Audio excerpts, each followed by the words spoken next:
Bismillahirrahmanirrahim. Assalamualaikum warahmatullahi wabarakatuh.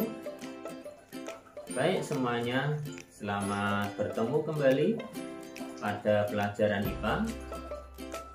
Untuk kali ini kita akan belajar tentang organisasi kehidupan, lebih khususnya pada jaringan tumbuhan.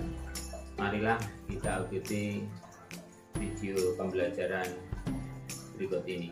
Pada dasarnya tubuh makhluk hidup atau organisme itu merupakan suatu organisasi yang sangat rumit. Setiap organisasi pasti memiliki unit penyusun. Setiap organisasi tersusun dari sel. Sel akan terus membelah dan berkembang hingga mempunyai bentuk, struktur, dan fungsi khusus.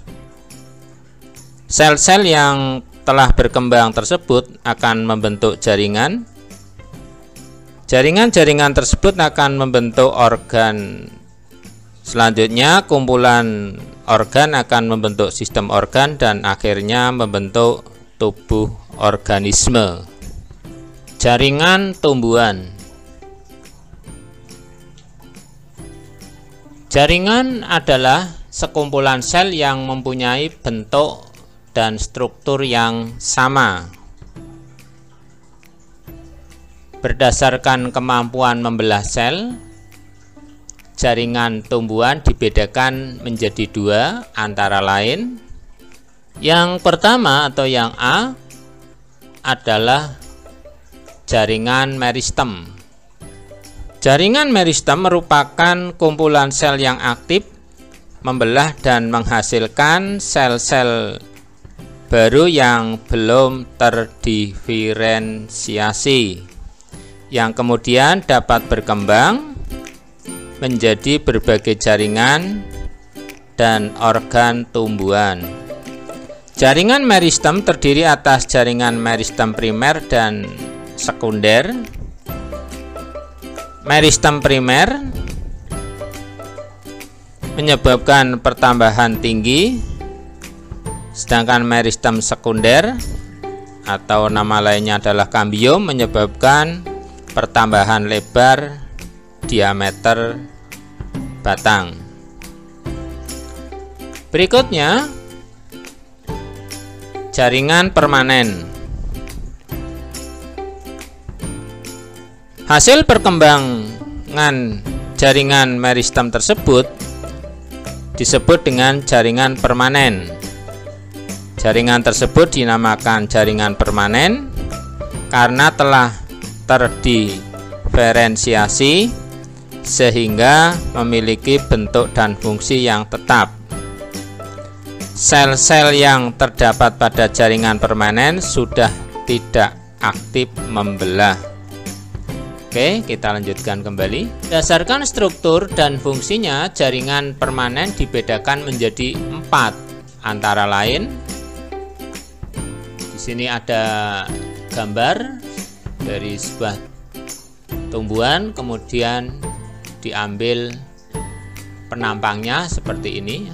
Nah, kita buka saja bagian yang pertama.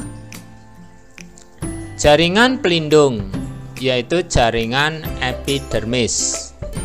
Jaringan epidermis merupakan jaringan paling luar dari tubuh tumbuhan. Jaringan epidermis menutupi seluruh tubuh tumbuhan, mulai dari akar, batang, dan daun. Epidermis terdiri atas lapis sel rapat tanpa rongga antar sel dan berdinding tebal.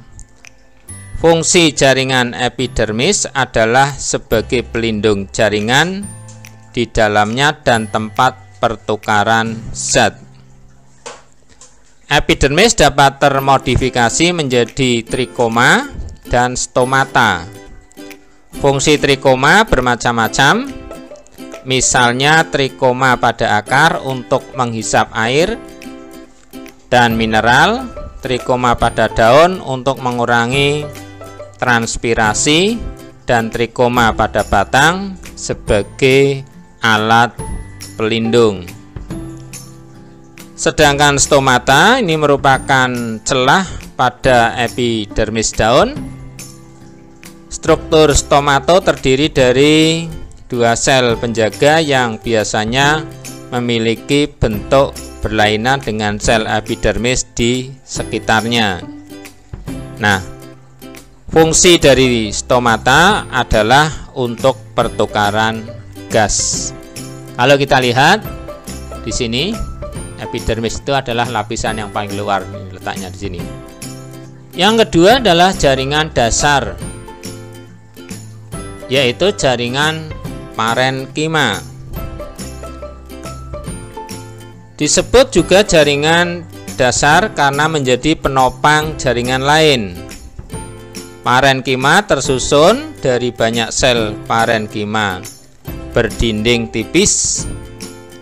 Antar sel satu dengan yang lain terdapat ruang antar sel. Fungsi jaringan parenkima sangat beragam. Pada daun, jaringan parenkima membentuk mesofil daun.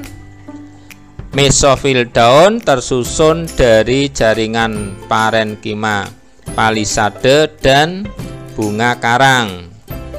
Kedua jaringan tersebut berfungsi sebagai tempat proses fotosintesis, terutama palisade karena lebih banyak mengandung klorofil pada batang dan akar.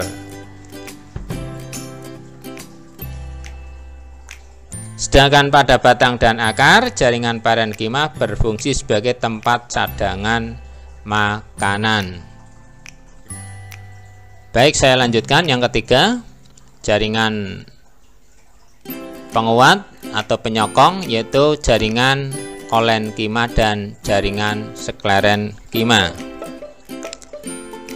Kolenkima merupakan jaringan penguat yang bersifat sementara pada tumbuhan. Apabila tumbuhan sudah tua, kolenkima akan berganti dengan sklerenkima.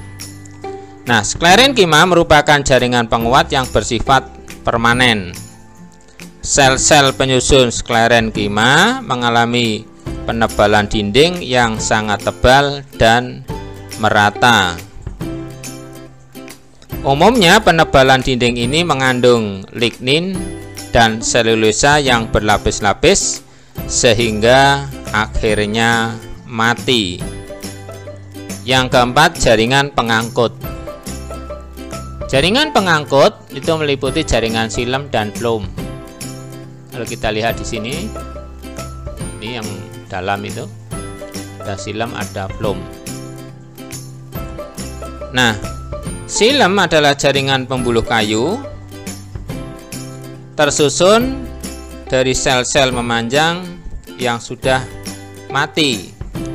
Sel-sel saling menyambung membentuk suatu pembuluh.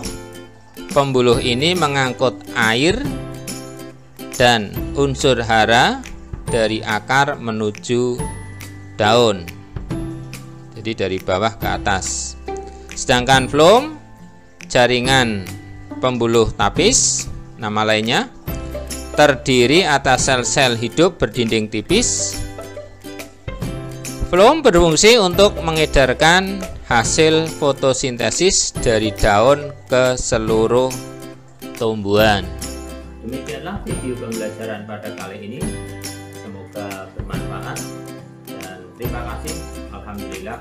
Assalamualaikum warahmatullahi wabarakatuh.